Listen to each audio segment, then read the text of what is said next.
Hello there and welcome. So I'm just off to work today and the temperature is currently 28.5 degrees centigrade.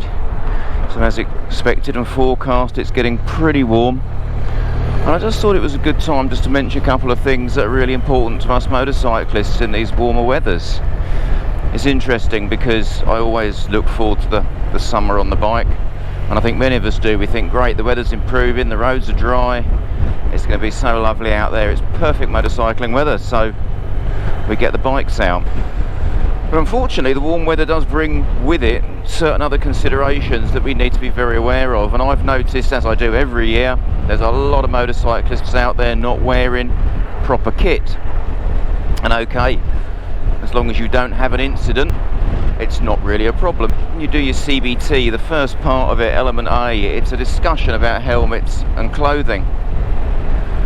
And every new motorcyclist is introduced to the fact that if you come off your bike and you slide down the road, the kit that you wear is going to have an impact, potentially, on the injuries that you receive.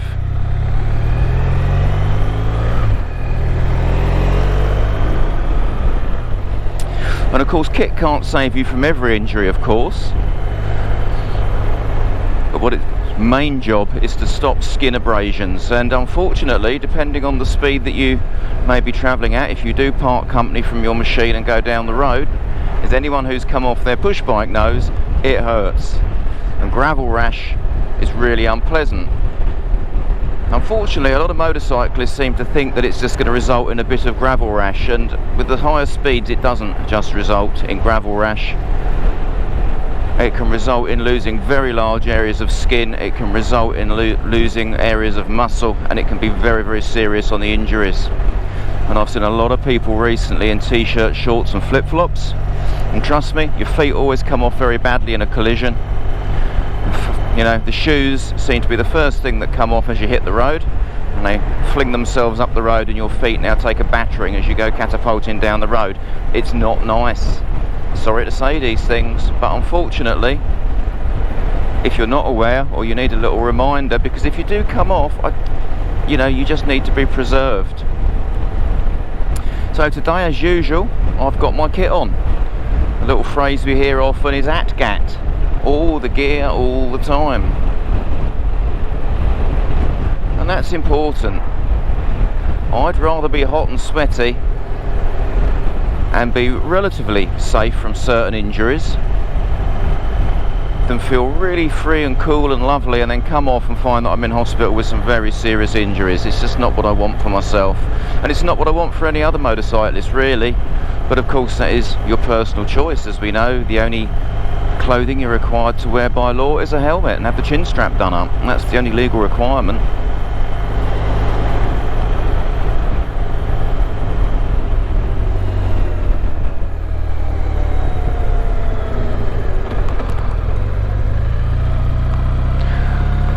But of course, we say I'd rather be hot and sweaty, but what about the effects of heat? Because they shouldn't be underestimated, and we're going to get some pretty high temperatures that we're not used to.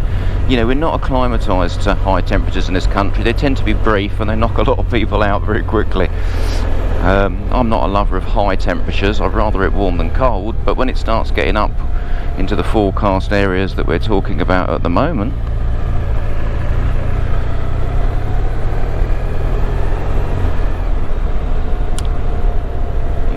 28s, and we're talking about today it's supposed to get to 34, tomorrow it's maybe 36 in my area, some areas could touch 40. That's pretty warm. And I know that in some countries, they just can't wear proper, in inverted commas, motorcycle kit because it's too much, it's too warm. I know a lot of the police motorcyclists in the States, for example, where they get very high temperatures up in 100, they couldn't wear some of the kit we wear because they'd pass out within a very short space of time. So you've got to offset your kit versus how the heat is going to affect you. So today I've got trousers on that are textile, they've got vents in the legs, so I do get a bit of airflow. I'm wearing a mesh jacket, I've got my summer gloves, I've got the vents open on my helmet, and I'm warm, but I'm okay actually, it's not too bad. I'm riding a bike with a very large fairing. A lot of the wind doesn't reach me. I don't get a massive cooling effect on these RTs, so that does contribute. So those of you with small fairings or naked bikes, you're going to win out massively in this current climate, because you're going to get a lot more airflow than me. Having said that, the airflow I can feel is very warm at the moment. So the other thing we need to consider is fluid loss, you know, dehydration. Very important, that one. So if you are going to ride, make sure your fluids are up and that you're drinking regularly, and that's really important for the brain. Unfortunately, dehydration will affect the brain very, very quickly, and that is going to affect your cognitive. Just going to have to slow it down a little bit here. Thank you. Yeah, you know, if you do get dehydrated, your brain's not going to function as sharply as it should do. Perhaps some of your fine motor skills, the way you use the controls, they may not be as good as they should be. In the same way that when you're freezing cold and soaking wet, we know that we don't think clearly and we don't do very good things with our controls. It's going to be exactly the same if you dehydrate. So fluids is important. Yet again, on this bike I'm lucky because I can store plenty of drink in it. I've got my panniers and my little pod on the back, but a lot of motorcycles don't have storage facilities. So how do you carry your fluids? Well, you might want to strap them to yourself in a little bag or a rucksack or something. The only thing I'd say there is, if you are going to strap stuff to your body when you ride a motorcycle, be aware of the implications that if you do come off the bike, those items in certain parts of your body can exacerbate or cause injuries to your bone structure. So be very careful where you put things.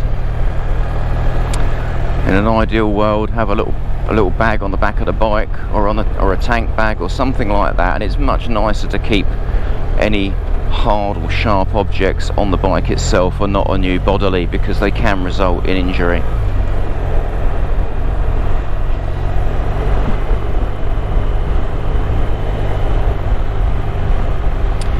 The other consideration we've got to think about now as well is, with the temperatures getting up quite so high, the road surface is going to be affected. Now, a lot of us tend to think, brilliant, nice dry roads, nice hot sticky tyres, we can go a lot faster because we've got massive amounts of grip. Well, up to a point that is true,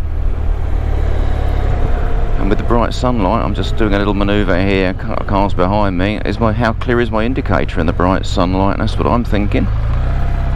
Can he see my brake light? Can he see my signal? Because the light is bright.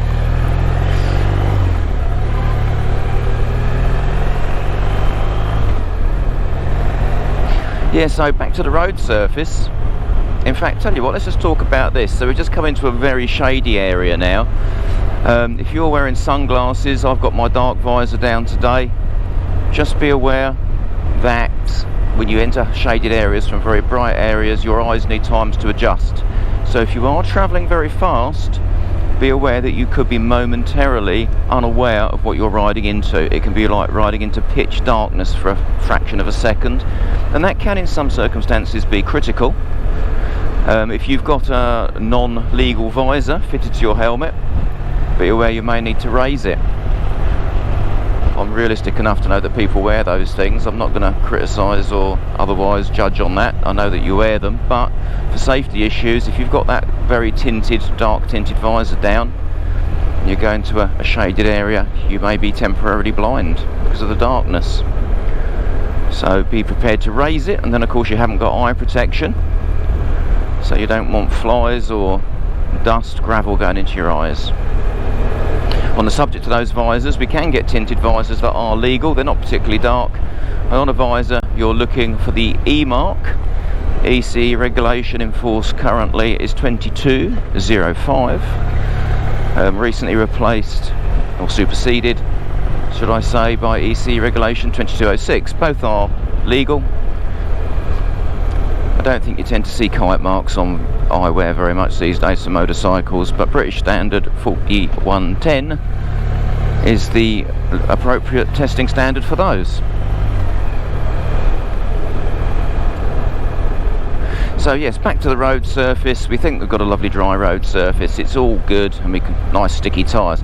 The trouble is, when the temperatures get as high as they're forecast to do, the tarmac can start to melt, and that's got several implications for you. So melting tarmac, your stand is going to dig in and your bike's going to fall over. And I remember years ago seeing that on a few occasions.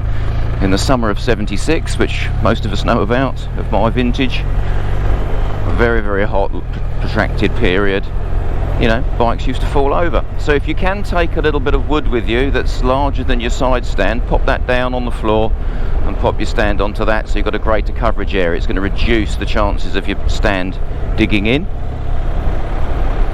But the other thing as well is, you know, when you're going around corners, if the tarmac is softened, your bike could start to slide sideways, and you're going to go towards the outside of your curve, and you could result in a loss of control with the motorcycle slipping over. So don't go down bends too fast if there's a suspicion that that tarmac might be too soft, because it's not going to be good for you. So all in all, enjoy these lovely warm weather on your motorcycles. You know, it's great, but do wear kit that's going to protect you if the worst should happen to you. Be aware of the risks of dehydration, be aware of risks of a changing road surface, very, very bright sun, and also other road users who may be very just preoccupied with getting to the seaside or whatever they want to do. Or they may be hot and flustered, they might have a car where the aircon's not working, and they might be stressed, and they might do things that affect you. So just yet again, always be aware of driver behaviour. It's now a lovely warm 35 degrees, and I'm still wearing all my proper gear, and yeah, I am feeling pretty warm, but actually it's manageable. I've kept my fluids up, put my screen into the down position, so I just get that a little bit more airflow. Of course, one of the other things you want to consider as well is tyre inflations. Make sure your tyre pressures are correct.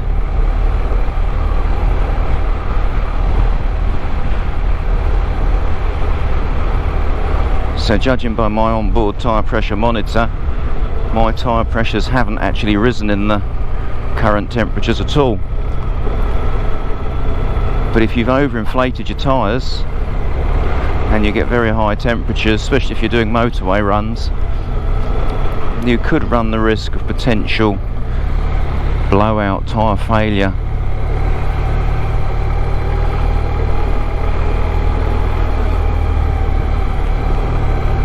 It'll be interesting to see if my tyre pressures have gone up at all by the time I get back home.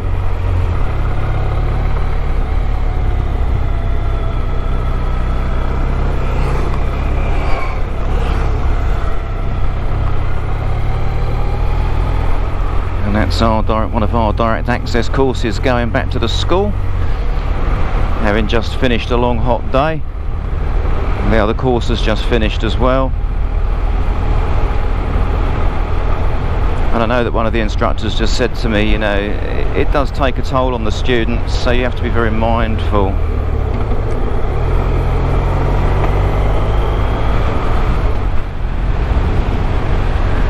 of weather conditions on the effects of the ability to drive, ability to ride, and the ability to learn. There's a lot going on when you learn to ride a motorcycle.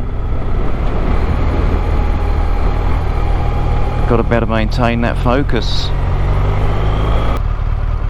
Well, I hope some of that information that I've spoken about today may be of some use to you. I hope you enjoy riding your bikes this summer and make the most of the best weather.